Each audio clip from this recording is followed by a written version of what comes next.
જે પણ માણસને મનમાં એવો ફાંકો હોય કે હિતેન્દ્ર પીઠડિયાને પાટણની ધરતી પર મારીશું, એ બધા ફાંકા કાઢી નાખે। અમે ગુજરાતની સરકારને ઊંચી નીચી કરનારા માણસો છીએ।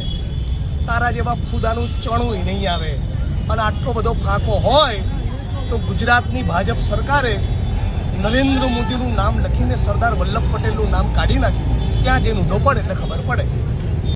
સૌથી પહેલા હું મીડિયાના માધ્યમથી કહેવા માંગીશ કે આજે પાટણના લોકો માટે બહુ ગૌરવવંતો દિવસ હતો। સામાજિક સમરસતાનું ઉત્તમ ઉદાહરણ કહી શકાય એવા વીર મેઘમાયાજી, જેને પાટણના લોકો માટે, પાટણની જનતા માટે, પીવાના પાણી માટે બલિદાન આપી અને સામાજિક સમરસતાનું એક ઉત્કૃષ્ટ ઉદાહરણ પૂરું પાડ્યું હતું। આવા મહાન પુરુષના કાર્યક્રમના પ્રસંગે આવી અને સૌથી પહેલા તો આવા રાજકીય નિવેદનો કરવા, બફાટ કરવો યોગ્ય એટલા માટે નથી કે ઘણા બધા ભારતીય જનતા પાર્ટીના પણ ઘણા બધા નેતાઓ આવેલા, અન્ય પક્ષના પણ કોઈ વ્યક્તિએ આવા નિવેદનો કર્યા નથી। પરંતુ મને લાગે છે કે જે નિવેદનો થયા છે એ નિવેદનો એટલા માટે થયા છે કે ઘણા લોકોને મીડિયાની અંદર આવા બફાટ કરી અને ગમે તેના વિશે ગમે તે બોલવાની ટેવ પડી ગઈ છે। અગાઉ પણ મેં કહ્યું હતું કે આવું ગમે તેના વિશે બોલવું એ યોગ્ય નથી અને 5 દિવસથી સોશિયલ મીડિયાથી પોતાનો વિડીયો જાહેર કરી અને એવું કહેવા માંગતા હતા કે હું આવું છું, પાટણની અંદર તમે બધા હજારોની સંખ્યાની અંદર હાજર રહેજો।